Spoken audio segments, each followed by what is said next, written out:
Hello, Internet. Um, I am Maddie, and this is the World Building panel. I'll be your moderator, but also a participant. Um, and I think we should just probably get into it. So maybe we could all go around and just give a brief introduction to ourselves, be whatever background we think is relevant, and sort of how role playing factors into our work. So maybe Lucas, do you want to start? Yeah, sure. Good afternoon. My name is Lucas Lee. I am a filmmaker and also a social worker and disability support worker, and aspiring game designer, I suppose. Like I'm in the process of designing my first role-playing game, and the way gaming's come into my life is really interesting because it's from a sort of a therapeutic lens. Throughout the course of COVID, I read all these materials about the benefits of role-playing games, and that has been really exciting. And I incorporate a lot of that into my work with young people and people with various intellectual or social disabilities. Cool. Dylan, maybe you? Yeah, hi everybody. I'm Dylan. I come from a digital games background since a kid. Always wanted to do that, and I've grown up to be a software engineer, um, doing stuff in games related fields. But I've always loved tabletop games. My dad really loved D&D, and so we played lots of D&D growing up. And eventually, I found out there were other games that were being made. I played those. I loved them, and at first I was like, I'm never gonna make my own RPG. This is too much work. And that was like a month before I started working on Forge of Providence, which is what I'm doing now. So yeah, just super excited to be here. Just talking about game design. It's my favorite thing in the world. Cool. Wonderful. Hey And folks, I'm Nathan. I am a co-founder at Arkenforge. We make tools for TTRPGs, mainly playing in person, so doing things like maps, notes, audio, all that sort of fun stuff. Been doing RPGs for about 10 years, I'd say now. Started out with Pathfinder First Edition, and ever since then I've been doing homebrew with that and doing world building and whatnot. So yeah, super keen to dive in and talk about some world building stuff. awesome. And like I said, I'm Maddie. I come from a software background, actually not driven by games for a long time. And in the past year, I've become a solo developer making my first video game called Call of the Golden Valley, which is a mystery game. And honestly, I didn't really even think I was world building in it. But then when I showed it to some friends, they're like, "Oh yeah, the world building in this is like, really, really solid." I was like, "Huh, interesting." So I guess I have found myself here completely accidentally, but I'm happy to be here. So yeah, and I'll plunk the Steam link if anyone wants to check that out. But maybe so going off on, like I said, I sort of got here accidentally. Maybe we could each sort of say what world building means to us and sort of how we envision it. So I sort of envision it really as just making the same way that maybe a writer would approach writing a novel. You want to make the characters believable, not just the main character, but the other characters. You want to make this world feel sort of right. You want to be very clear on, is this a familiar world? Is it a different world? What are the rules of this world? If it's sort of a hybrid, which things do we take from our world and which things are we sort of overwriting? And so those are sort of the angles I come at it from, but I'm sure everyone has different uh, ways. So anyone can just jump in if. Yeah, I think that's pretty similar. Like, it's what are the rules of the world that we're in, and like how can the party or the players or readers, whatever the situation is, actually interact with that world, and what changes will they have on the world as well. I like that sort of duality there, because a lot of my DMing is just like, it's homebrew and it's improv on the spot. So it's like, here's the world, here's what the party's done. Now, how do people feel about what they've done, and how are they treating the rules of this world, and what consequences will there be for that? A lot of that live world building, I think, is really cool. Building for me is it's nice to play God, right? it's nice to be able to pull bits and pieces and mountains, rivers, peoples, and just turn them to your little plaything. But I also think a lot about like doing it responsibly as well, and being respectful of the systems, and maintaining consistency, and if I'm drawing something from our real world, like to sort of present it in like a nuanced way, and not just bang, here's a bunch of savage bow and arrow Mm-hmm. shooting savages, orcs, like that I Mm. always want to do more than that. And for me, it's a way of starting conversations, and asking my players to sort of engage with those like deeper ideas. um but yeah, but mostly it is fun. Like it is a Mm. game, so like we never forget that part of it. Yeah, I think that's what it is for me. Is world building to me has always been really fun, and like sort of traditionally, it's this thing that a GM or a writer kind of like prepares beforehand and the player's experience, and that method is great. But I kind of always saw it as like participating in a story, which is kind of how I always felt that we made sense of the world. Is that somebody would say something back in their hometown that they would carry into the city that would then blend with all these other stories about what was out there, what was on top of that mountain or past that ridge. And when you play a tabletop role playing game, the most amazing thing is that like you get to kind of experience that kind of in a few hours, where you sit down and the paladin in your group just says like, hey, people who worship my god, they just believe in these things, and that's something that was brought up at a relevant time in the game, and now it's a part of the world. So that's what it really has always meant for me. Is it's part of the conversation of actually playing the game itself, interacting with the players and stuff like that. Totally agree. It's fun. It's fun to play God, and I really like actually playing with that as like a thing. Oh, okay. Yeah, I think it's such a nice break from the real world where you're sort of like, oh, I wish it Mm. could be like that, but it's not. And it turns out, like Lucas said, when when you're the god of this world, you're like, yeah, it's gonna be like that. Like we all believe this now. I think especially with three software Yeah, developers and on I the panel, we like playing God. Yeah. Oh God. we're Yes. used to having control over everything. Yeah. um, yeah, so I guess on that note, like I'm curious to hear from everyone how they got started out in world building. I think it was alluded to a little bit of, like parents playing D&D, but I guess where do you remember it starting? Because I'm guessing it starts back even further, because if you look at little kids play, basically all they're doing is world building, I think. But yeah, how did it start for Oh, you? okay.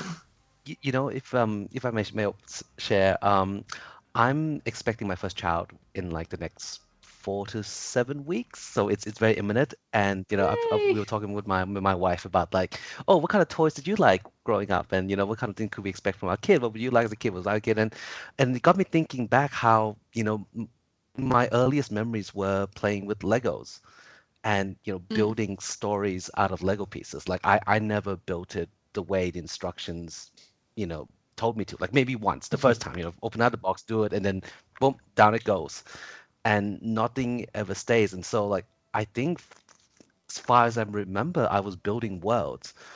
And there's another element to that I'm a migrant, and that I came migrated to Australia when I was 7, and it was quite frankly a hostile childhood. Like there was this really clear sense that the world outside was this like big scary place full of people that didn't quite understand me, or I didn't quite understand them. And Australia back in the early 90s, they wasn't the worst place to be Asian, but certainly wasn't the best either, like kind of in inner city. um so it was a source of comfort for me that I could create my own safe space, basically, like create this like domain that, all right, what I want to happen will happen, and it's going to play out this way, and I have control, and I don't have to worry about getting blindsided, and really kind of allowed me to process like a lot of things. So yeah, like, and I hadn't thought of that for like literally years, because I when I went to high school, I really got interested in filmmaking and telling stories visually, and like completely forgotten that it all really just started with like little Lego pieces. Yeah, I was Yeah. gonna say something similar. Like Yeah. at first, I was gonna say, yeah, back starting Pathfinder and having to like DM for people and like building the world that way. But then, yeah, I remembered as well, like being a kid in like the sandpit. At home, I had like this huge sandpit, and I just build cities in it. It was an interesting one. So, like, just have cool. Here's the doctor, fire, police, etc. This is where everyone goes to work. It was like even as a kid, just like yeah, planning out the whole cities and doing all like that was still world building, which I guess is something that at the time you don't realize because you're like 6 years old. But, yeah. Yeah, I mean, as I mentioned, I played D&D with my dad a lot, and it kind of it actually really started from a place of like I had a world that like I kind of wanted to fit into the kind of Forgotten Realms standard D&D setting. I just wanted to like make this one little part within it. And then one of my players, he started a campaign that was also set in that world, but was his own. And so when we started to interact, I mean, obviously that's how I started with world building. But I just kind of realized at one point that um, I love designing dungeons, but when it comes to worlds, what I really like is like kind of just showing up at the table with like a loose idea. So I think that's kind of I've already summarized a bit, but that's kind of my arc through world building is now. I just kind of I see the world building as something that like it's like building sandcastles, you know. Yeah, I think a lot of this is similar to myself. Legos, dolls, your stuffed toys. Also, as a kid, I wrote a lot of stories, and I think that maybe wasn't world building in the traditional sense, but it was sort of setting up these rules for the world. It often involved talking animals who needed to be rescued from various things, as you would expect from like a 6-year-old.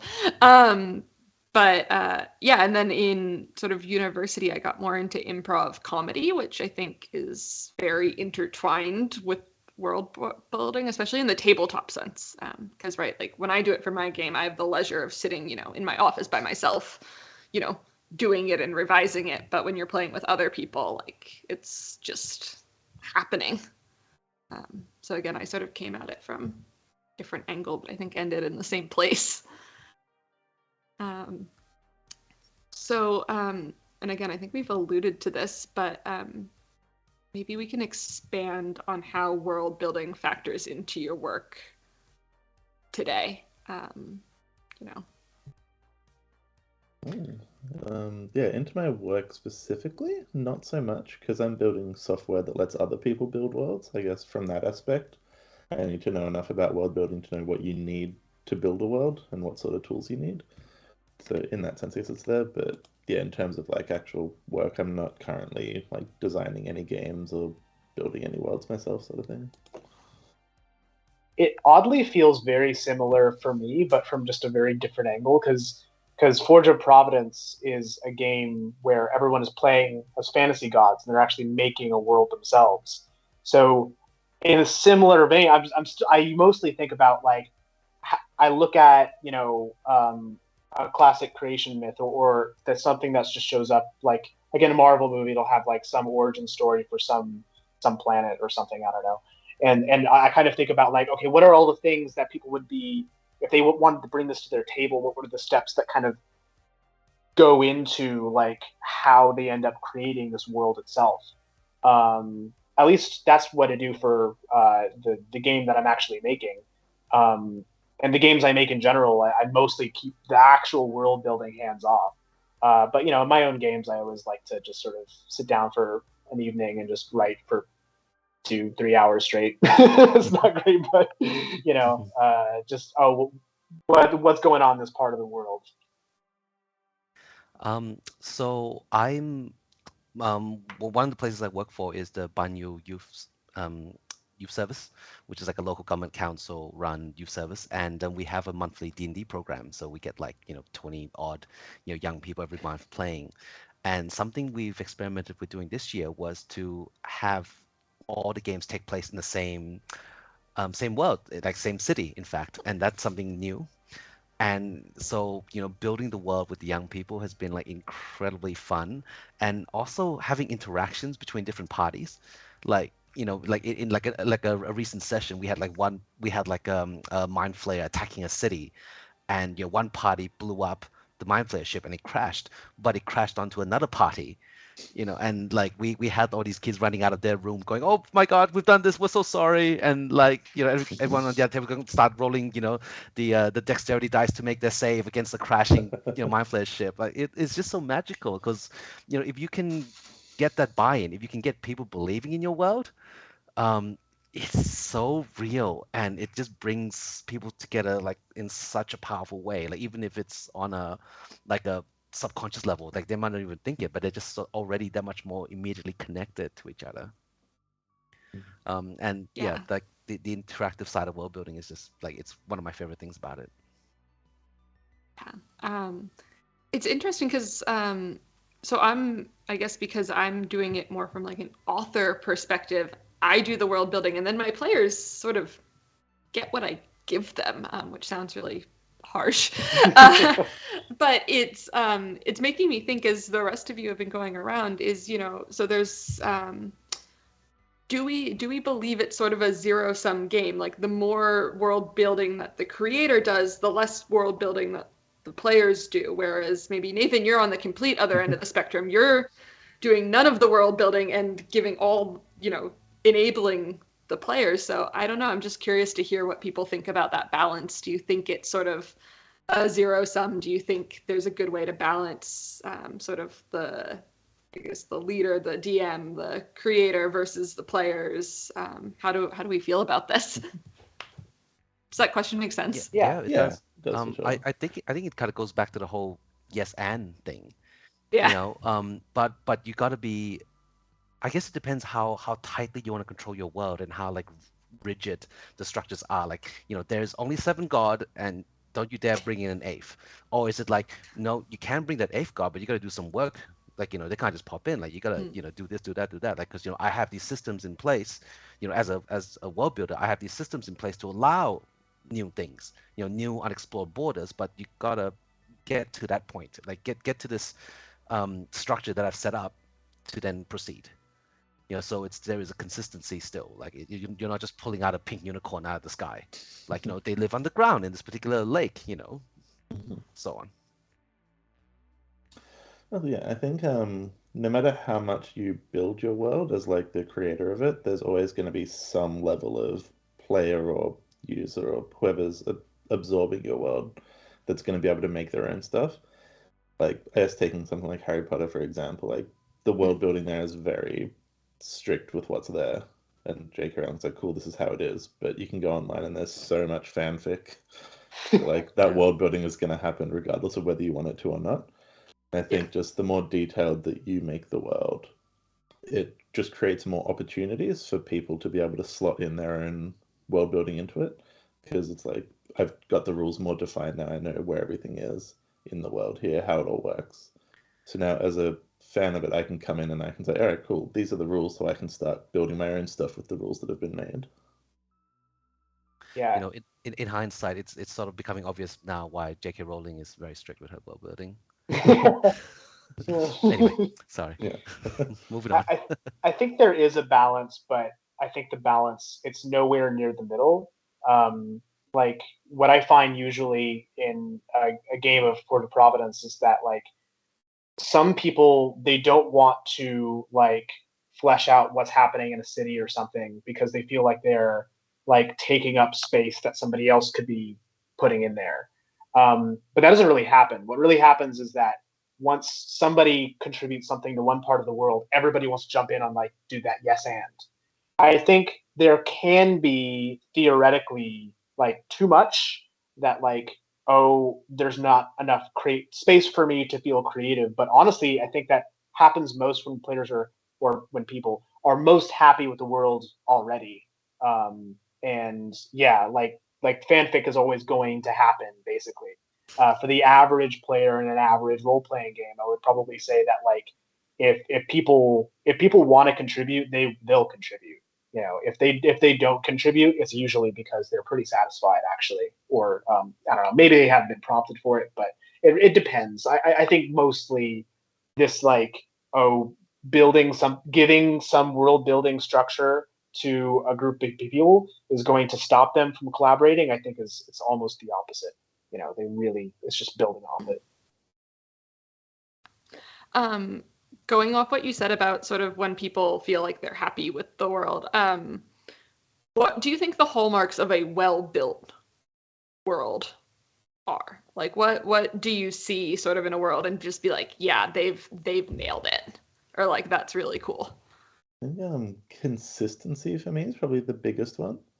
Like we saw, I guess Game of Thrones is the famous example there of like how 7 seasons of world building, everyone loved it, and then in the 8th season they broke all the rules they'd established for 7 seasons, and then it just like went downhill very quickly.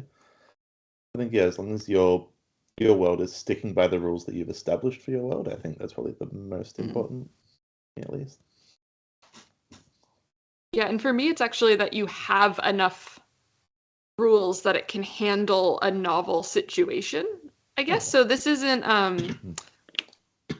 from gaming. It's from TV, the American Office iteration. But there's this one episode where the Office does a fire drill, and all the characters react in really like wacky ways to there being an office fire drill. One sort of like goes power hungry and is like, right, everyone follow me, like I will save us.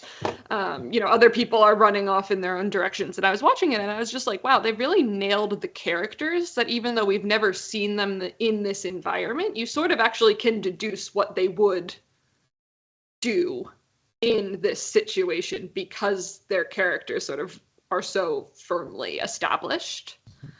And I think, yeah, it's also great when you see like the rules of the world are strong enough, something from left field could come in, but the world can just absorb it. Yeah. Oh, definitely. Yeah, I think that's part of Dylan, like, Lucas, the consistency of sorry, the characters there. Yeah.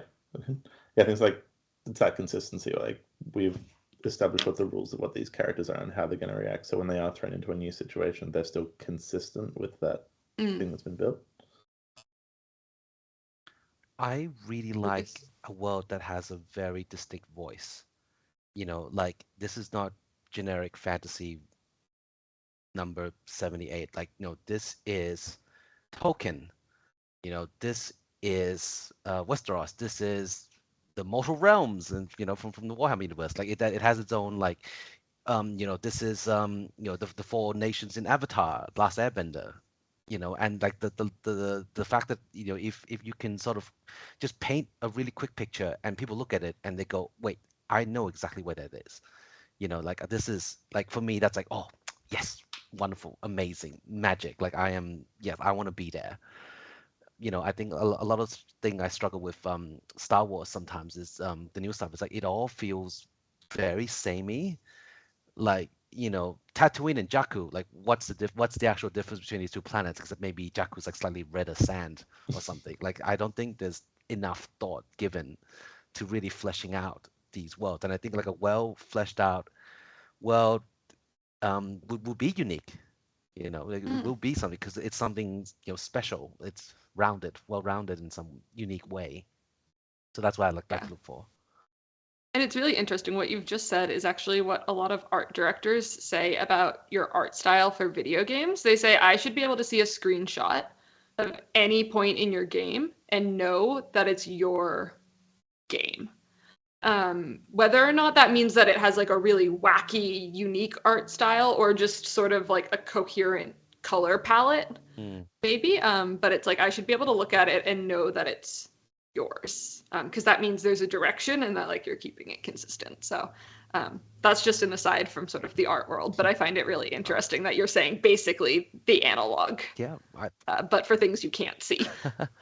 I mean, it's both, isn't it? So sorry. I'm really glad everyone went before me because I would have given a so much more boring answer at first. But it's very much like, I think all that really encapsulates it. Like the worlds that I engage with the most are when like I've understood the kind of rules, the laws, I guess, how things are working, and then it starts to really play with that and push it to its absolute extreme and like really shake it like, oh, this is what makes this world unique because we've said that people only go on to the afterlife if they haven't you know uh, died a heroic death. That now this hero is intentionally trying to avoid dying a heroic death so that he doesn't go to the afterlife. It's like that kind of stuff that is just like, oh wow, that's a really cool way to think about this world. That now when I think of that world, I'm going to think of this is the situation that the world is capable of producing. That's very exciting to me, especially in something I want to play or something I want to read. I'm constantly thinking about, wow, what are all the possibilities of this? And on top of that, I mean, I'm biased because I think sci-fi doesn't really do this as much, but in fantasy, why I like fantasy a lot is because it really stops itself from telling just enough that you can fully predict anything. There's always going to be enough conversation about like, ooh, but what if the afterlife god decides something else one day because it's getting sick of this rule, like, and that kind of keeps the world alive for me. It's all different things what could happen because you have that consistency and because you understand it. That's it for me, basically. Yeah. So we've all talked about sort of like consistent rules, consistent systems, consistent characters. For people who are out there listening who might be like, okay, that sounds great. I want that. How would you recommend that they get that in their worlds? Like where do you maybe where do you start, or are there any methods you've seen work well, particularly not work well? Sort of, yeah, where do we think that comes from, and how can you make sure you're building these aspects into your world as you go? Something that my dad always does, because he plays a lot of D&D still. He always DMs. He loves it. And what he's really done is he has a very defined world, so that he has something to give the players. But in his like 10 session campaign that he tries to run, he always tries to make like the second half, maybe the last third of the campaign, be all about how the world changed as a result of what the players did. And it makes the world seem really consistent from like a player perspective, or even like a reader perspective too. There's less input on a non-interactive medium, but if you're leading someone down a certain path and then you're calling back to this sort of this internal structure, you actually, I feel like, don't need to make the world that consistent and get away with it. Like there's lots of inconsistencies that are in all my favorite worlds, including Tolkien, honestly, that I just kind of I ignore because the consistency that I love the most is in the stuff that I actually saw in the movies. Uh, you know, Yeah, I don't have a lot to add to that. I don't think yeah, just write whatever you want to write, and then just read back through it, and if it makes sense to you, then it's probably a good sign that it's consistent. I would say that I think you have to approach it like maybe like an iceberg, where the players are going to see the tip of it, but there is quite a lot happening underneath, which you may not necessarily give away to your players, but those are the kind of rules that you follow when it comes to creating things, or if they come up with something, like do they align with this? So I mean, like that's coming from like a very much like a writer's perspective, when you're like it's like developing a character. What's their backstory, like what made them the way they are. Apply that. It can be boring, it can be very rigorous, and it may not even come up when you play your game. The players might turn left instead of going right, but knowing it's there and doing that work, if you can keep it, it may have come back. You may have a chance to apply it in the future.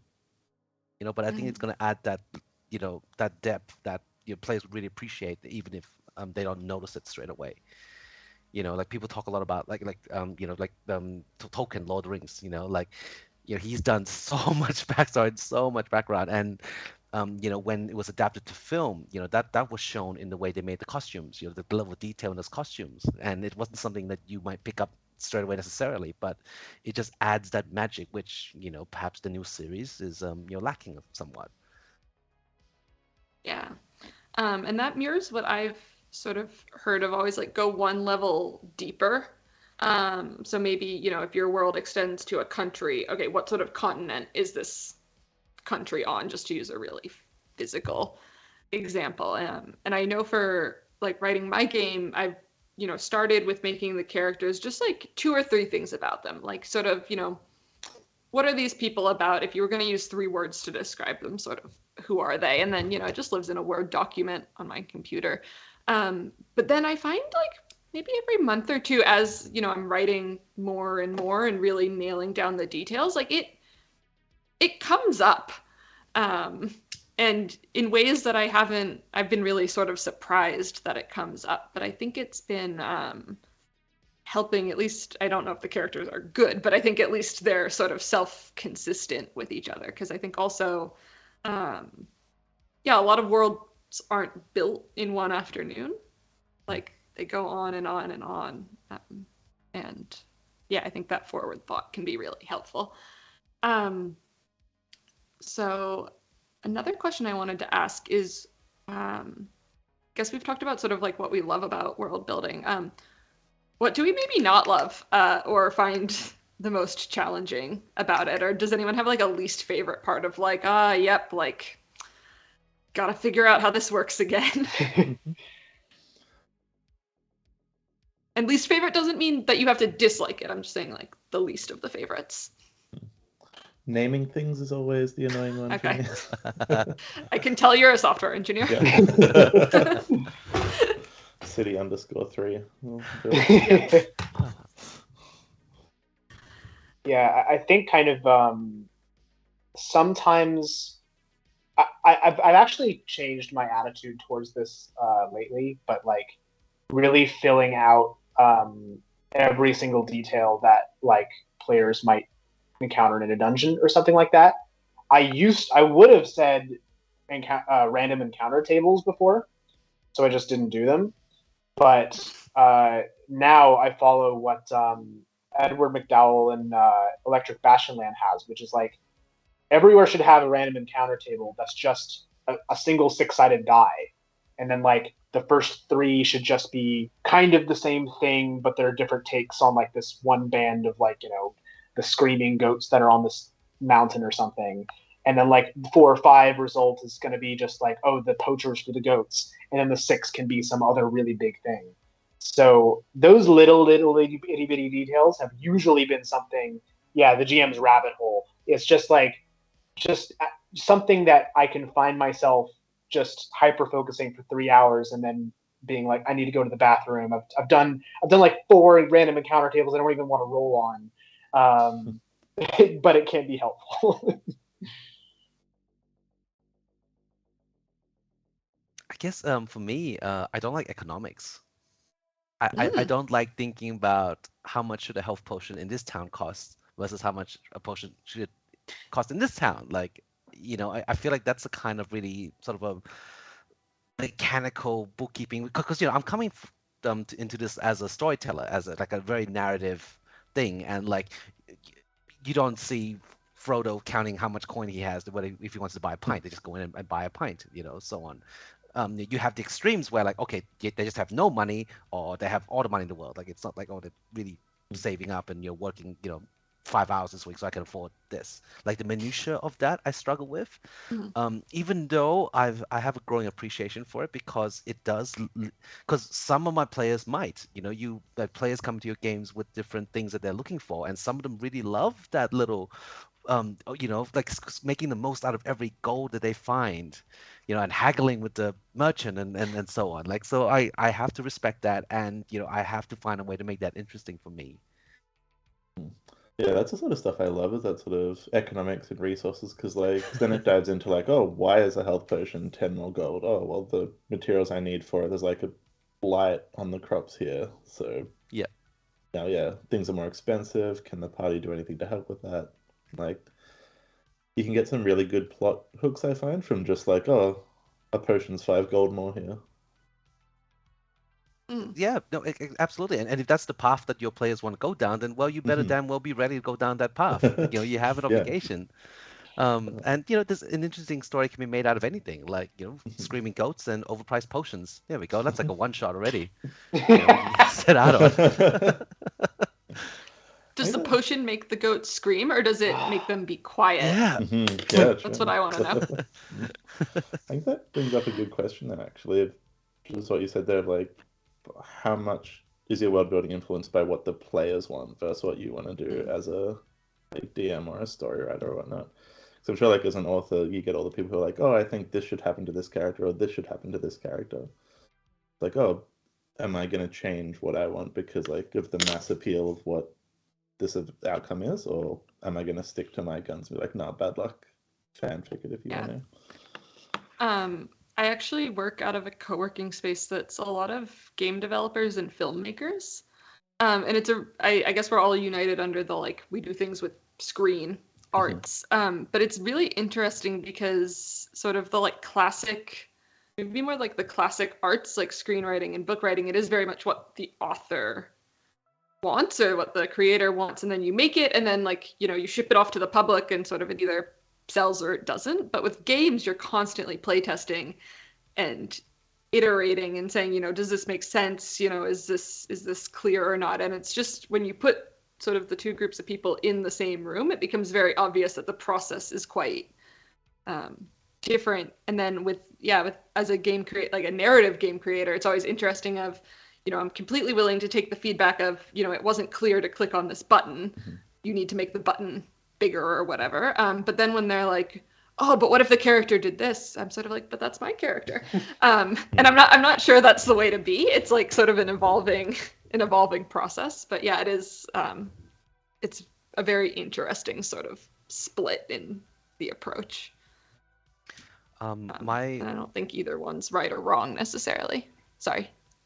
So, you know, I was trained as a filmmaker. But I was trained as I was trained as a documentary filmmaker because I always found it interesting to capture what actually happens, to be more interactive and more conversational with the story. You know, like my interest has always been to, you know, to build upon what's already exists and to let it kind of see how it plays out.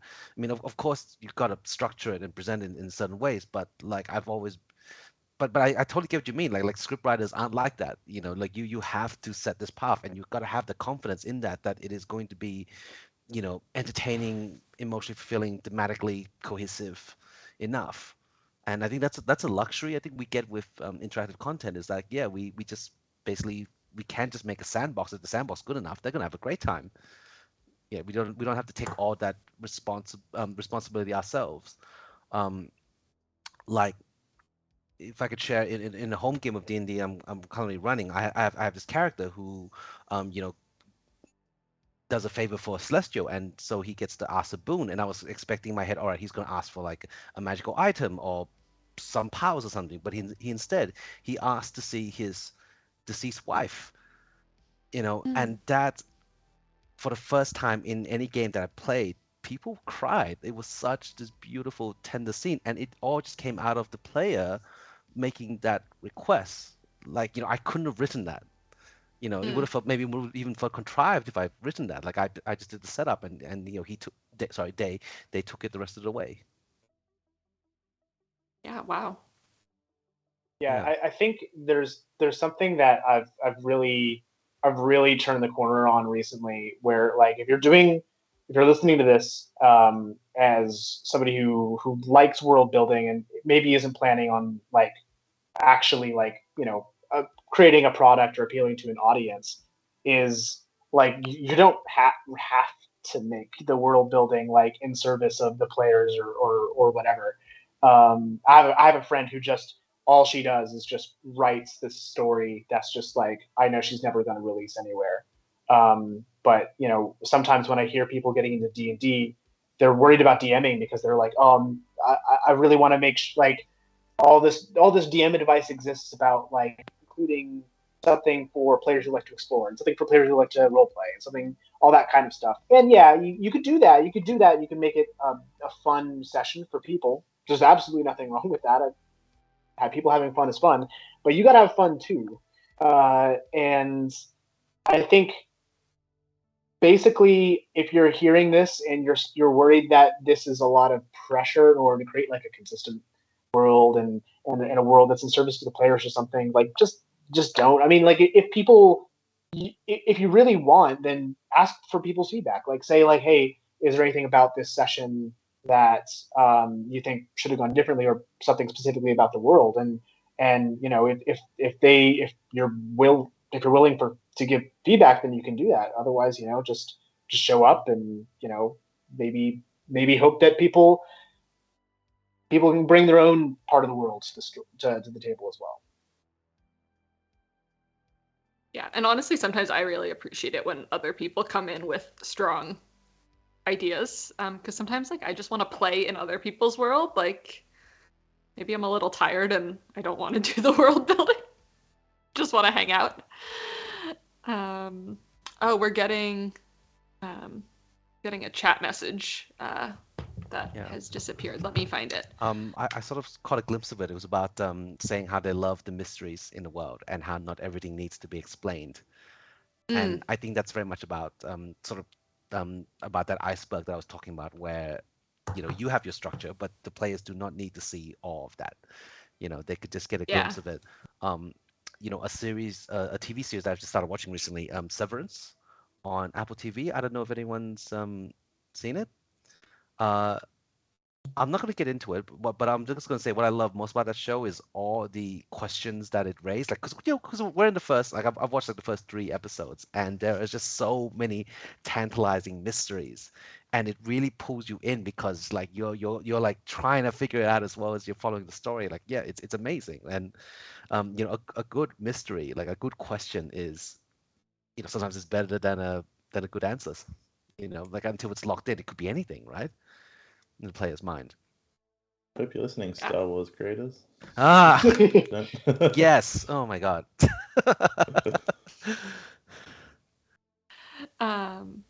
Let's see. We also have someone, Whimsy and Metaphor says, I recall falling into a trap once when I was playing a game where I intended for the players to have input into the world building, but they said they had too much fun discovering my input to want to contribute themselves. That sounds like a problem. Well, good problem to have. Yeah, that's a great problem. Congratulations. That's and amazing. Cool. You should be on this panel. Get your ass here. Yeah, be on the panel. Make video game. But I mean, in all honesty, that's a really great sign and feedback. And I think you know, if everyone's on board for, okay, we're following this one story that's coming out of this one person's head, then like, yeah, go for it. There's no wrong way to do these things. We've got another question. I wonder, broadcaster AR Canicon. I'm gonna stop reading these names. I don't think it's gonna lead to anything good. I wonder how the world you build informs the stories that the players experience. Does anyone want to talk to that? Yeah, I think it's really important because you're laying that foundation, you're setting that rule, you know, and like, you know, it's you know, I find out a good world is very representative of the themes it's trying to convey. It's trying to, you know, like Avatar: The Last Airbender. You know, the way the elements are very distinct, very unique, but also, you know, the animals in Avatar. There are all these like wonderful little hybrids. You know, like there's sort of this subtle message there of like that. You know, there's wonderful things to come out of coexisting, you know, out of blending together. Like as much as we're different, like, you know, there's something magical when there's something's come together. I mean, and that's just my subjective interpretation, but yeah, absolutely. Like, you know, your world should have, you should be very conscious of the themes that you're creating, like especially like if you're especially like as a narrative story that you're writing, as opposed to just like building just a simple sandbox for players to have fun in. Like if there's something you want to say, you want to make sure that everything in your story, you know, including the world, including your setting, you know, speaks to that. You know, like Witcher, you know, the series, like the world is, it's so racist, it's dark, it's gritty, it's, you know, it all conveys this tone, this theme, this message, this sort of sense of, you know, despair and hopelessness, and like how, and you know, it asks the question like, what's the point of being good when there's just so many ways for things to go wrong, you know? Like, yeah, the world is a character. Like treat the world as a fully fleshed out character, and you know, your story is going to benefit from it. Yeah, I think we were talking about that a bit in the chat before, and like we see this in our real lives, right? Like to an extent, we are the product of the environments we grew up in. I grew up in the United States, and that just it's a fact. Like that's gonna make me a bit different than if I had grown up in Australia with sort of all the things that come here. And I think that's equally true with your players in your world. Dylan or Nathan, did you want to say anything about?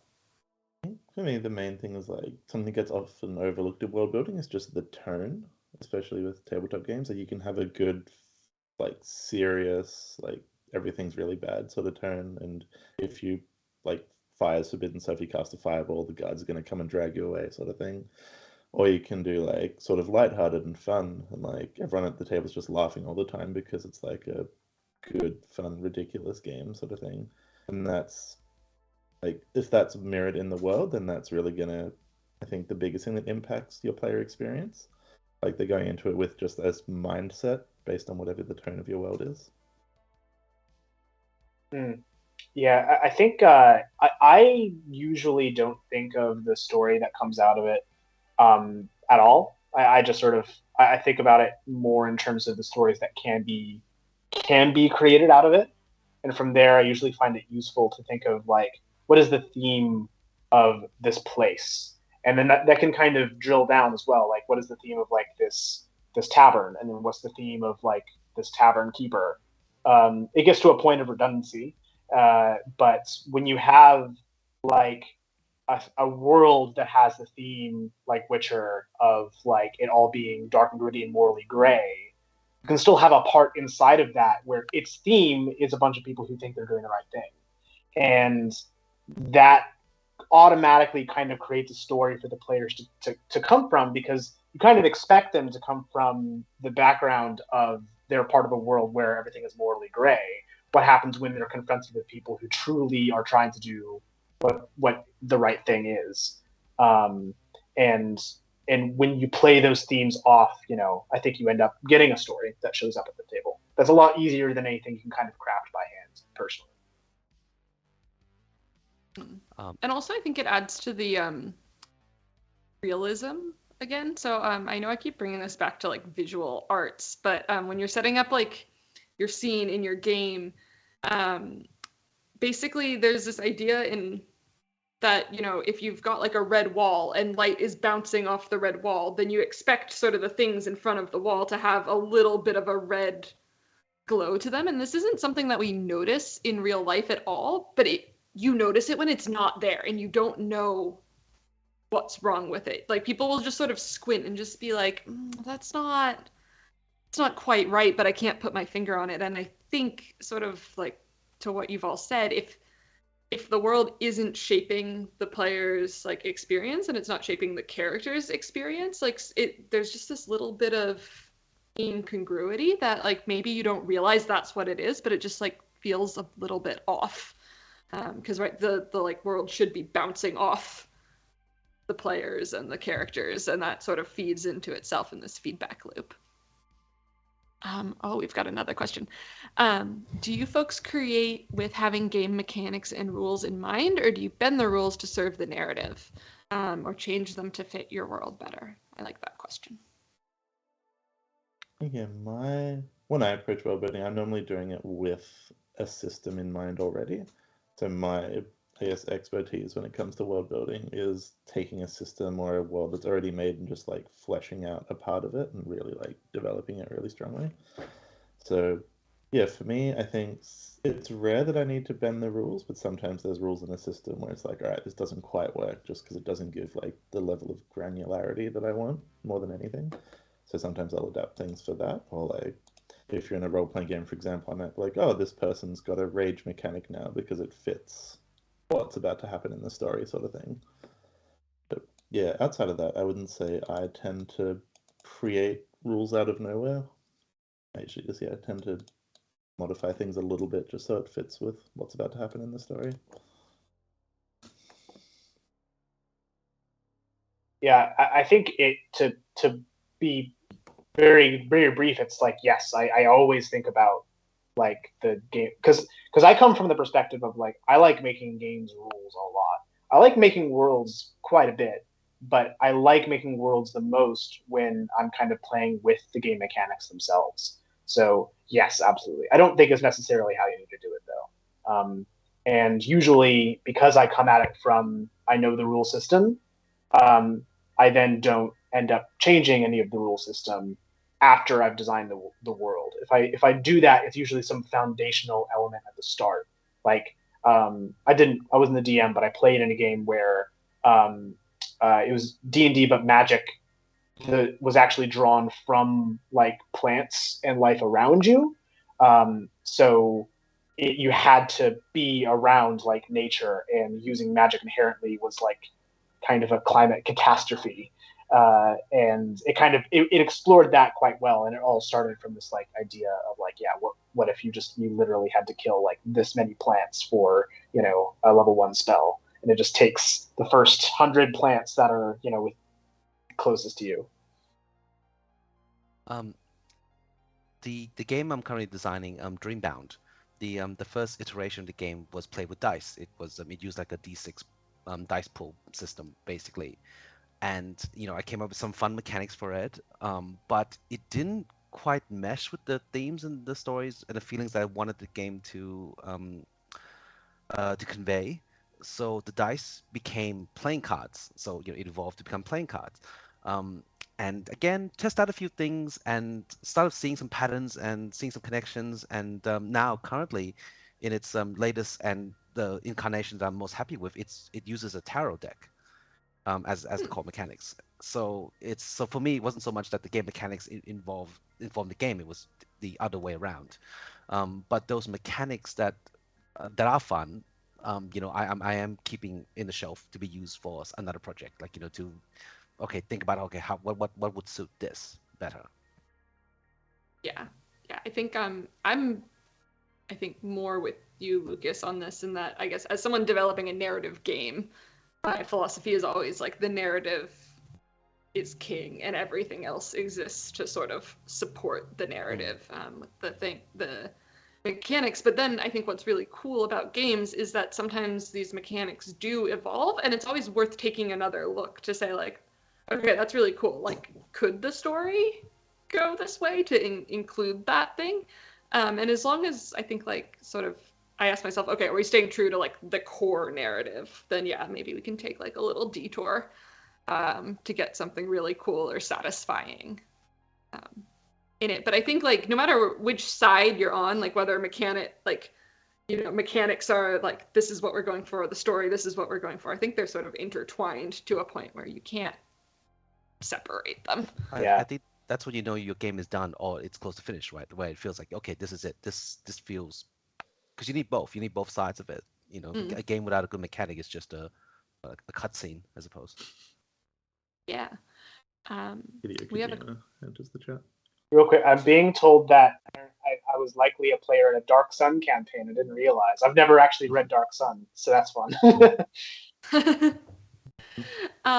We've got a question about Dreambound. So it introduces psychology as fundamental to your game. Is that hard, and is it confronting for the players? So Dreambound is set in the collective subconscious. So the players are characters that are lucid dreaming, and so a lot of the things that come up with are like manifestations of their nightmares and their fears and their hopes, and there are spirits and entities that prey on that. So is it confronting? Potentially yes, because I guess a lot of fantasy is metaphor. I I shorten that gap between metaphor and what it actually is. So it can be more intense. I found that it's in a playtest I've had. Um, to be honest, it maybe it's inconclusive because it really depends on the group that you're with. Because most of the playlists I've had, it takes a very light and funny turn where it's very comedic, like it feels very Monty Python-esque, where you could have these absurd situations be perfectly plausible, and then people go down that road. Um, Certainly something that I want to playtest in the future is to the idea of like maybe having um, a longer campaign, and for each character to have some sort of a scar, like a mental scar or trauma that they have to deal with. I guess nothing worth mentioning is in Dreambound, like I really draw on this sort of Buddhist better-niche concept that dreams are a way to connect with your past life. So as you adventure in Dreambound, and instead of like leveling up and getting XP, what you're actually doing is you're encountering past memories of your past life and integrating those past skills into your current character. Um, so again, like lots of opportunities there for, I guess trauma or triggers to come up. And so yeah, it is something that I have to be very mindful of, and it's something that I think could potentially be an issue. But I think in the right hands, with the right group of players, with a group of players that you trust and that you feel safe around, then it could be really powerful. Because again, this is how I first came into role playing, was that as something as a therapeutic tool. Um, Slightly off topic, but Lucas, have you played Psychonauts? I've Are heard you of it, aware of this Psychonauts. game? It's Oh, actually no. I think I might be thinking of another game. It's not a storybook game, is it? No, it's something else. Psychonauts. No, so it came, I think, like early 2000s. I think it was originally a PlayStation game, but Yeah, it's right. it takes place in people's like Mm. consciousness, and they do some really cute things where there's like literally emotional baggage that's like suitcases that you find. Cool. And part of the mechanic, the reason it really clicked into my head actually was you were saying like sort of instead of getting XP, what you get is more stories and like sort of more background and more understanding Mm. into the player. And Psychonauts also sort of has that Yeah, aspect. I would It's a definitely very check it out. chaotic game. Yours sounds a lot sort of maybe mellower and like It thoughtful. depends how you But run it, but yeah, cool. Thank you. I would definitely check that out. Um, um, yeah. Someone's asking, with that in mind, what is the safety toolkit for Dreambound? well, it's the probably it's very similar to other RPGs where we would be talking about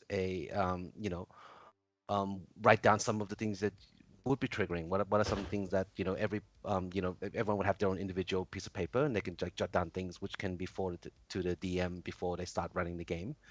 Um, Definitely like the use of uh, the cards that where you can like, okay, can we call a pause in this game? Can we rewind? Can we using of the veil, like where we don't discuss things directly.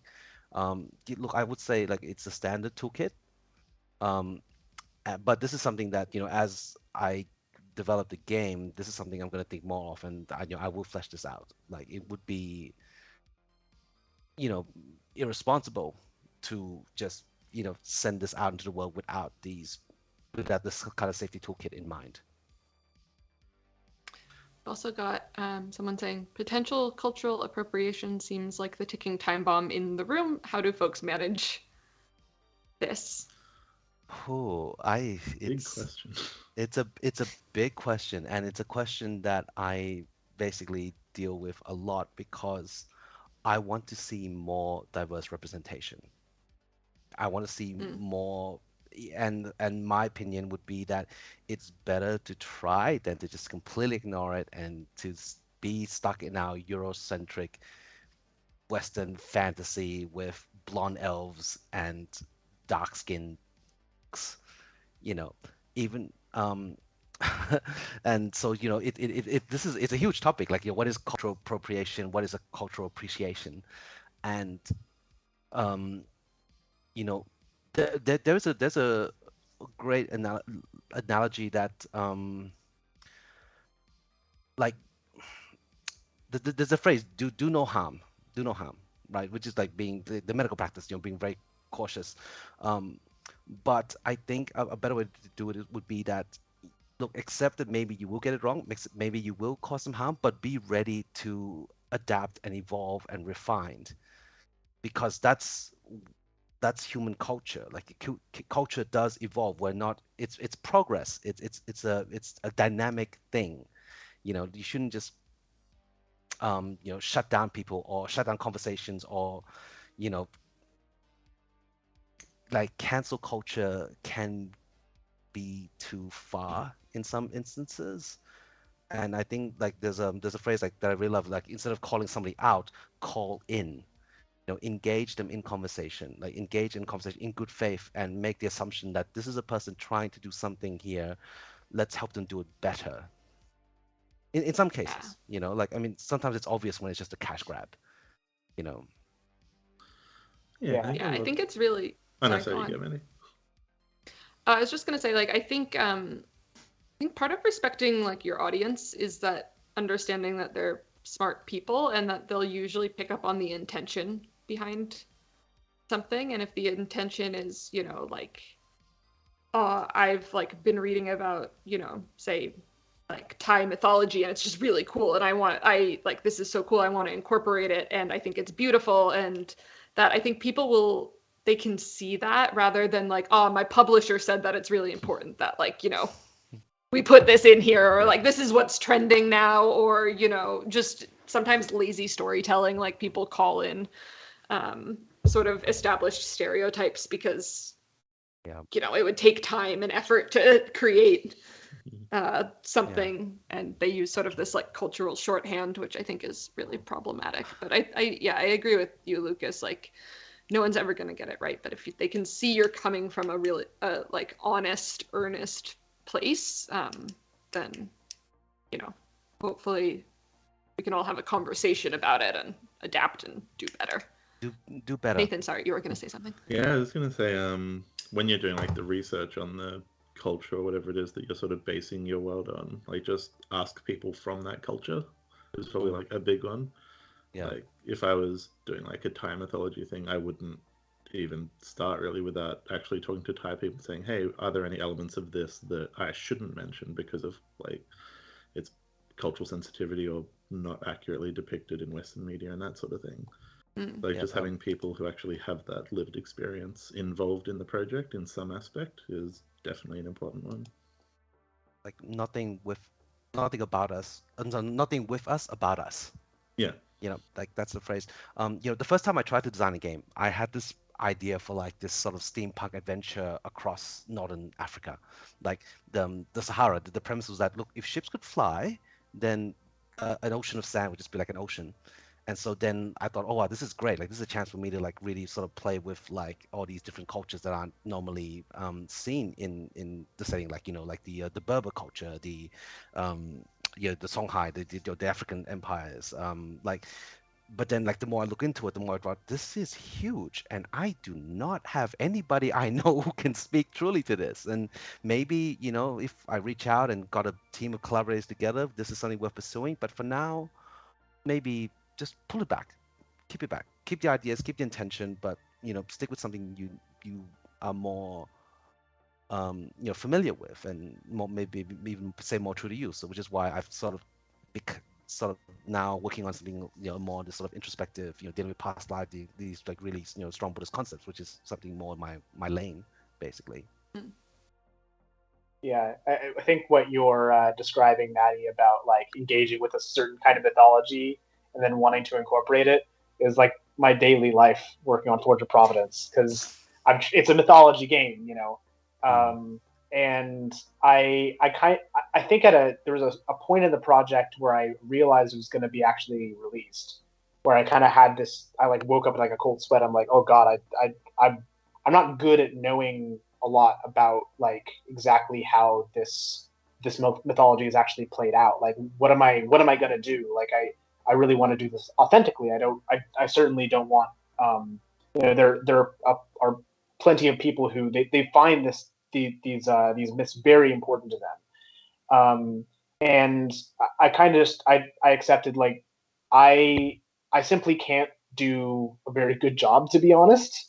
But I'm going to always be open for, like, if anybody has anything that they want to say. Like, I 100% encourage like people who say like, oh, actually, like I usually get this for the ones that aren't Nordic, because I grew up with so many Nordic friends that talked about this.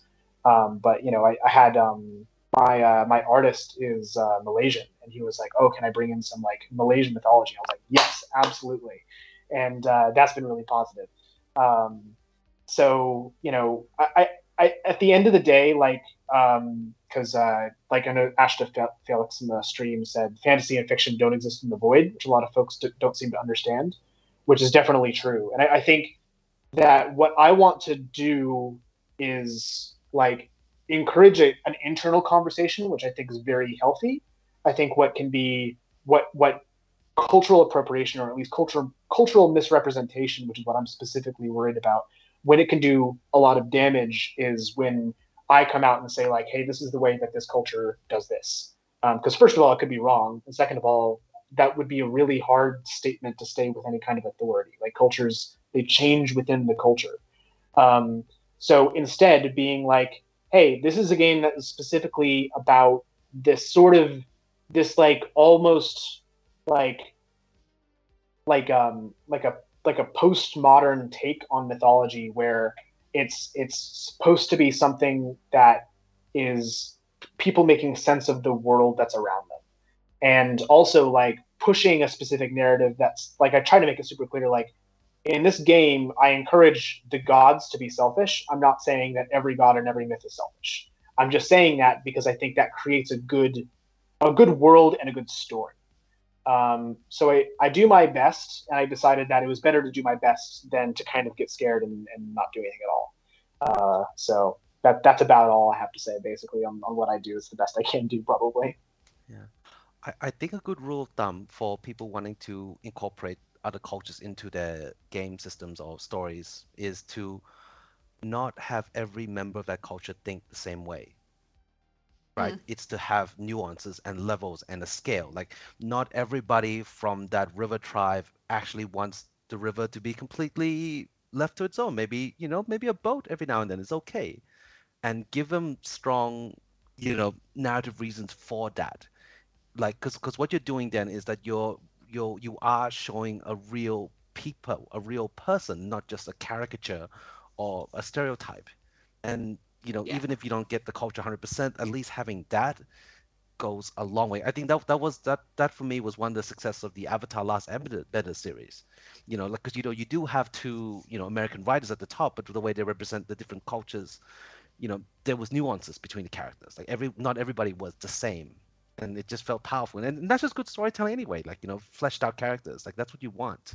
Like, this is not Yeah. a burden or a tax you need to pay. Like, this is going to help your storytelling. This is going to help your world building. Like, you need to do this. You should do this work. Yeah. Absolutely. My personal pet peeve is when people will be like, Maddie, what do women think about this? Oh, And I'm like, yeah. and I'm like, wow, speaking for half the world's population, I don't think we all agree on anything. But yeah, like I would much rather be asked, what do you think about this? Rather than, speak for your people. And I think that's what Lucas is saying of, like, let's treat everyone as individuals rather than sort of like little like avatars or like caricatures of wherever they're coming from or whatever group they're part of. Ooh, we got a question about magic. Does magic enhance or hinder your world building process? Do you feel like you have to explain it and have sort of magic science, or do things just happen because of magic? I put the spirit fingers in there. Perhaps prefer low or no magic? For me, I think magic, it's just like it's a tool or a resource in the world, just like the same as water would be. Like if you're doing a steampunk world, you don't need to explain how water becomes steam and is used to power everything. Like it's just part of the world that's there. So for me, yeah, it's like whether it's low magic, no magic, or high magic, it's all just the same from a world building point of view because, yeah, it's just like a tool or a technology. I'd use it the same as I'd use like lasers in sci-fi, for example, or like a hyperdrive. No one in sci-fi knows how a hyperdrive works, but every ship has a hyperdrive that gets you from point A to point B. So yeah, that's sort of how I look at it. It's not about the intricacies of how the magic works, although if you want to do that sort of thing, that can be really cool for the people who like that stuff. But as long as it's, once again, consistent with how it works throughout your world, then yeah, I think it's just a tool in your world building, not necessarily its own distinct thing. Yeah. Anyone else have strong pro or against magic opinions? There's a YouTuber called Hello Future Me. Like I think he's Kiwi, and he has this great video on hard magic system and soft magic system. and he I think I've contrasts. seen that one. Yeah, and I think that.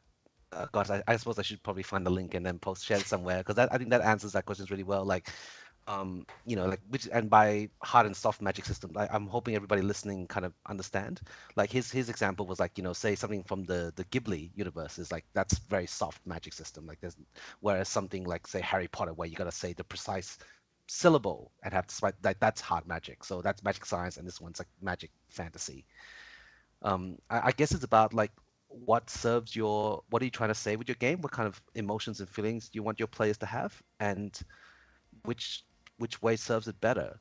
Like, is it about scarcity and resource management, or is it about giving them narrative freedom? I guess that's what that's the real question I think you should like think about. Yeah, and I think like constraints do breed creativity actually, because now you have to sort Yeah. of work your way around these constraints that have been given. So like I guess I don't have opinions on like hard versus soft magic or like no magic, but I guess I'm very against the like sure just poof whatever you want into existence, because now like we're not even in a world, like we're just really just in a pure sandbox it seems, and if sure you're building whatever you want, but maybe we're not telling a cohesive story. Yeah, I don't have a whole lot to add, but I do. I usually think of like you have to have some balance of science and magic for things that are either science or magic. And to me, science is it's not worth going into. It's logical, it's explainable, it's reproducible. It's something that should be consistent. It can also be picked apart a lot by people who are engaging in the media. Magic is based on again stories. It's based on like, oh wow, that like this man was killed by his own brother out of jealousy, and now he's come back. Of course, he's come back as a wraith that now wants to kill everybody. That just happens. You don't need to explain to people why it happens. I mean, maybe you have an idea in the back of your mind, but like people already can feel the energy of why that magic would kind of happen. That's like the core of like magic. And you can have a balance of the both. You can have midichlorians, for instance, to dunk on Star Wars again. But I think also like going back to what we were saying earlier about a consistent world, whether no matter what type of magic you're using, players sort of do develop a sense of sort of what's allowable, what's believable within this universe. And I think basically what you were saying, Dylan, was like, don't violate that. Like, if we live in a universe where people can come back to life, like, sure. But if we've made it very clear for some reason that we don't live in that universe, then, pulling it out, being like, oh, just kidding, you have to be pretty careful about how you pull that off. The reason can't be because the writer wants the character to do something cool. Like that's not an interesting reason. That's not a believable reason. Like people are probably more willing to believe that somebody would come back as a revenant to get revenge on their murderer than somebody that came back to life because they have one more plot point to add. Like people have grown up believing that first stuff all over the place. So Yeah. Every soap opera writer ever would like to have a word with you now. End call. All right, another chat question. Forge of Providence lets players build the meta world that players then experience the small stories. Does this invest players in a new way? Absolutely. 100%.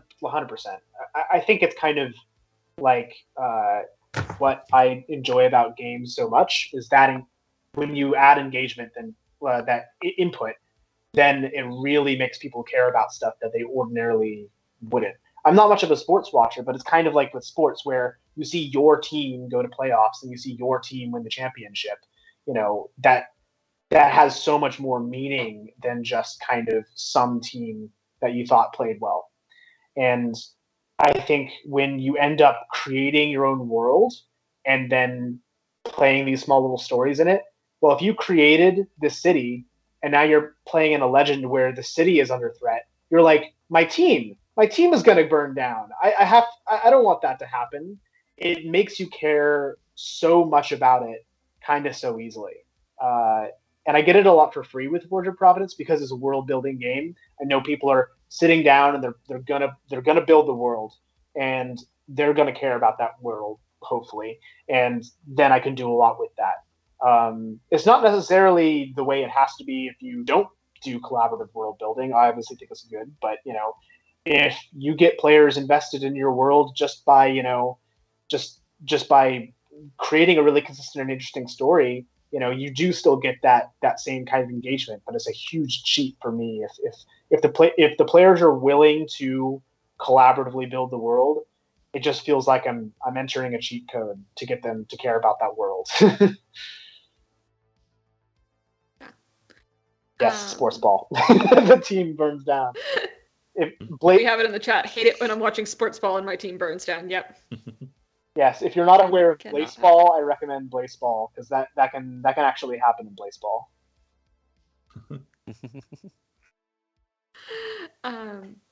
Cool.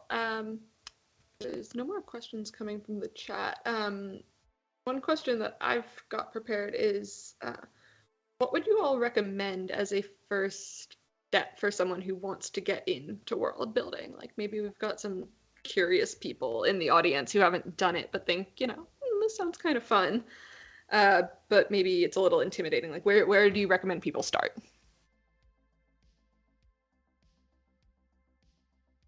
Anywhere really, like whatever part of the world is the most interesting to them, whether it's like starting with the actual world itself and like building the continents and whatnot, or even if you just want to start like, here's a single character in this world and here's what they care about, and then from there you can say, oh, why do they care about these things? What parts of the world have influenced them to care about these things? And just think, no matter where you start, as long as you start with a single point and then you can build connections from there throughout your world, is what I'd recommend. Yeah, just start. Just start. If you are a wordy person, start writing. If you are a visual person, start drawing. If you are a tactile person, get some Play-Doh, get some Lego. Just start. Like it's not, you can't do it wrong if you're just doing it for yourself. Like I think if, maybe practice a few times before, like, homebrewing a world for your D&D campaigns, maybe. But honestly, even then, it's just your friends. If anyone's gonna help you do this process, it's gonna be them. So just be brave. Don't even be brave. Just do it. Just scream the entire time you're writing. I think Lucas and Nathan are just correct, but if you're still kind of at this position where you're like, yeah, but where do I start? There's one thing that I super enjoy is there's a lot of world building games out there. I'm not even shilling Forge of Providence here. I'm talking about like, if you want to just create a dungeon but you don't know how, there's a game called How to Host a Dungeon that is amazing. Definitely play that, and a bunch of other solo RPGs like Ironforge or Starforge is now out. The Mythic system. There's all these kind of ways that you can actually just play by yourself, like both as the GM and as the player. And they really prompt like, hey, what's going on in this world? Like roll on a table or like see what happens and stuff like that. If you don't know where to start, if you start there, then you can always go off from there. I ended up designing an adventure around a dungeon that I made and how to host your dungeon. It was great, a lot of fun. Microscope. There's a game called Microscope where you're building a world. Like, yes, that's like the only thing. Yeah, finding there are structures that people have made. People who are far cleverer than I am, who have answers this question. So yeah, seek them out and play. Yeah. One thing that really helped me, because I was a bit in like Dylan's boat of like, okay, just start, but like, yeah, start where? I really liked going online and finding sort of like what they call character sheet exercises. Because again, I've always come at it sort of maybe more from like the people character side, and then the world is the place that they inhabit. Yeah, these character sheets will have all these wacky questions of like, what does your character have in their refrigerator right now? like do they rewear their clothes after like, you know, they've worn them?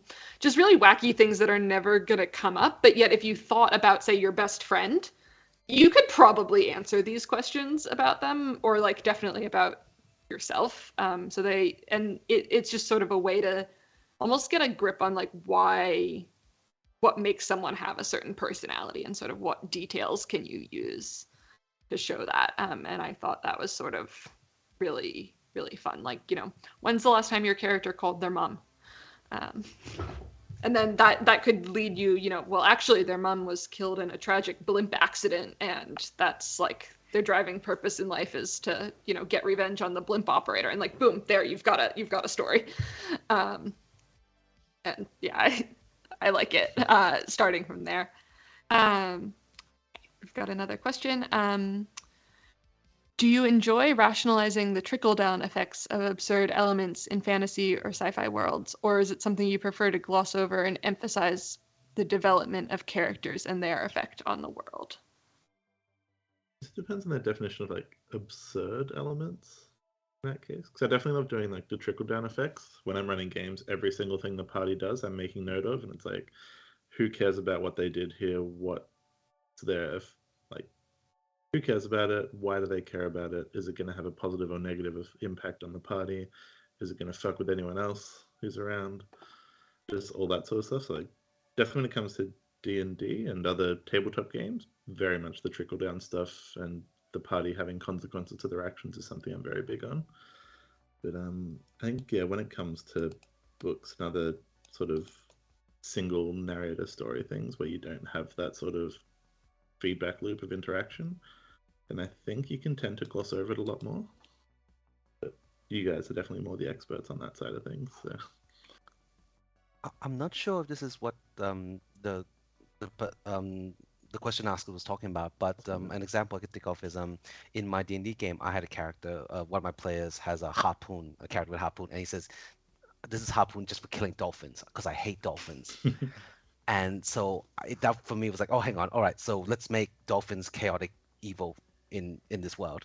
And then it's like, well, hang on, why are they chaotic evil? Oh, there must be some sort of maybe undersea deity who's trapped there, and his evil is leaking out into the dolphins. And like, it is fun, I think, to build on that absurdity and to make it a fully fleshed out thing. And you know, like 6 sessions later, my players were fighting a town that was taken over by were-dolphins, and it was hilarious, it was funny, and it felt consistent to them in their world, because you know, we initially had this character who just hates dolphins so much. I think if it floats your boat, go for it. Yeah, I think all my favorite, well, not all, but most of my favorite things that come out of Forge of Providence, they come from some bizarre decision that was made in the first session. And the system, I try to encourage this a lot, where you actually can define the elements of a world that have their own kind of personality. So like you could do something like an avatar, which is like, is the element of fire, and it represents these kinds of themes and values to the world. And people who are firebenders, they have, you know, these kinds of tendencies, but they can get weird. Like there was one session where the first element that somebody defined was water, and they said it completely destroys all magic, but it supports life. And they were like, oh, I thought all the things that we currently have in the world are magic because we created them. And he was like, yeah, correct. So water is actually like incredibly deadly in this world. It's something that like you have to cluster in deserts away from the rivers, and something like a rainstorm is terrifying to people who are animated by this golem. And already people were going off by like, oh, we can see at some point this world is probably going to flip over to beings of magic are now like basically extinct, and it's like creatures of life are now kind of ruling the world. And that one kind of decision that's ended up being made is just the snowball, like the dolphins being evil. It's just it's really powerful. That's what collaborative world building is for me, is just like taking some kind of really weird bold statement and just kind of like going as far down as it can. And Yeah. I love that because you are creating something that's unique. Like I have never heard of that concept. And that probably would not have been possible if somebody tried to think of it, right? Because you do need a starting point somewhere. So yeah, awesome. Like really awesome that your game can like allow for that seed to grow into something amazing. Thank you. Yeah. Um, sorry, we did not ask this one, right? Where's the line between characters and the world? Does it exist? This is a new question, right? Yeah. Okay. Um, well, everyone else is thinking. I'll jump in. I think the world is a character. Mhm. I have strong opinions about this, and I think if the world is not a character, even if it's just sort of a passive character, then I think not that you're doing it wrong, but I think you're missing an opportunity. That's my hot take. Yep, you're not angry with somebody for doing that. You're just disappointed in them. I mean, they just could have done more. Yeah, no. A world is organic. That's how you make a world feel realistic and lived in, right? Because Yeah. it's evolving, it's dynamic. It's not set in stone. Um, the line between a character can't exist without their world. So I don't think there's a line like a character is part of that world. Like you can't pull them out of it, I suppose, and still understand and appreciate them the same way. Yeah. Yeah, it's not a character in the sense that like it has thoughts and feelings and motivations and that sort of thing, but it is definitely like something in the world that does have an impact, and if things about it change, then that's going to affect every other character in the same way that if a character's motivations change, that's going to affect the story and the other characters as well. I think it maps really well to fantasy worlds in particular. But the idea to me of everything in the world is like a character, and that like what does this town want, but also like what does the sword want? What is all this? There was this whole mechanic that I ended up scrapping for the Providence, where every single thing you ever created had to have something that it wanted to accomplish, that it was like written into how it was created for. And I still think that's like a good world building tool. It's not a great mechanic. I got rid of it, but the idea of like the world itself being a character, I kind of see it as like a cast of characters. However, I also think that there's kind of a like legal definition here of like any if you're playing like a traditional D&D game, then it's like the players are assumed to not have control over anything in the world. I challenge that. I think it's fun to be collaborative, but that would probably be where the line would exist if it did exist. Cool. We've got a really technical question. How do you approach disease in fantasy sci-fi worlds where magic saves people from most things, including death? How do you kill off people when you haven't built that in? Well, I think it's like magical diseases, right? Like no, like it's like people develop armor, someone else develops armor piercing bullets. There are things that evolve. Like nature is not like this neat little garden bed. It is forces smashing against each other in some ways, and that's why things are played out the way they are. In a world, in a magical world, there will be some sort of magical diseases. Like maybe you are a pyromancer, and your disease could be like you can't switch off the fire hands, and it's always on for some reason. Like you can be inventive. Obviously, if you can cure cancer, then you get space cancer that can only be cured when you are within orbit of this certain sun with the right radiation frequency or something like that. Be as creative with disease as you are with like weapons and abilities. Yeah, and I think like in Harry Potter, they do a good job of sort of, yeah, you have magic, you can heal like broken bones and stuff, but there's costs to it, and then oh yeah, hey, like there's some spells that you just can't block. Yeah, it's part of like the rules in the world building, and if you do have like a world where everyone can just sort of come back to life whenever they want, then I guess that influences your story and whatnot as well. Like if you look at something like Planescape, where when you die you can have like an indentured service contract where you're resurrected for 20 years, and you have to keep working. That's like a really solid world building element. That if you had a world where people couldn't come back to life, you couldn't do that. Or one thing that I've had a concept for in the past was how do you have like the death penalty in a world where resurrection is a thing?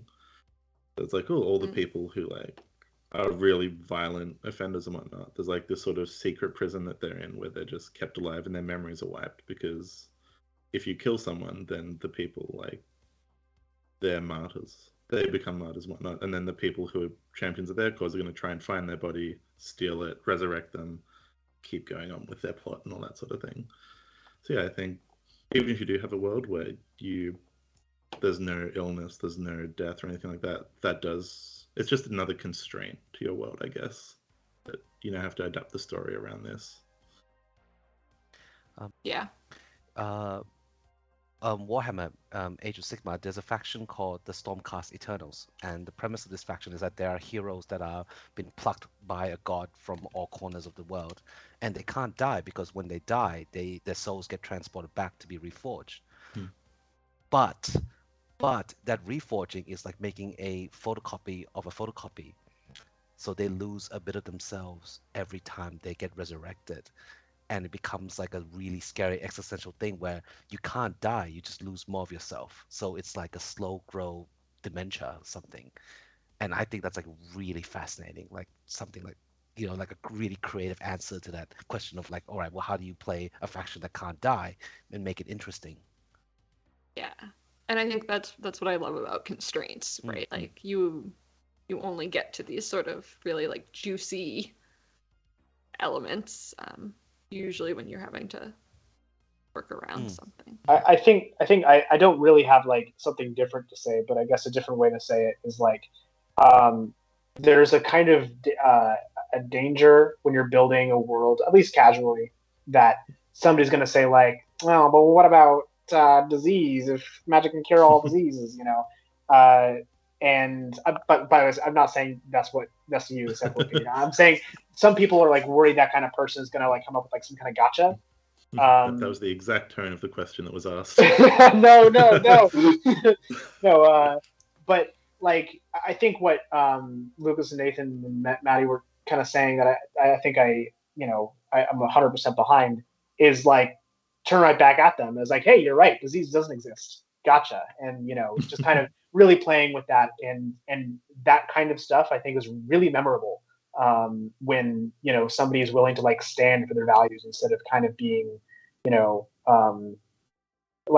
kind of just trying to have a novel concept but none of the novel consequences.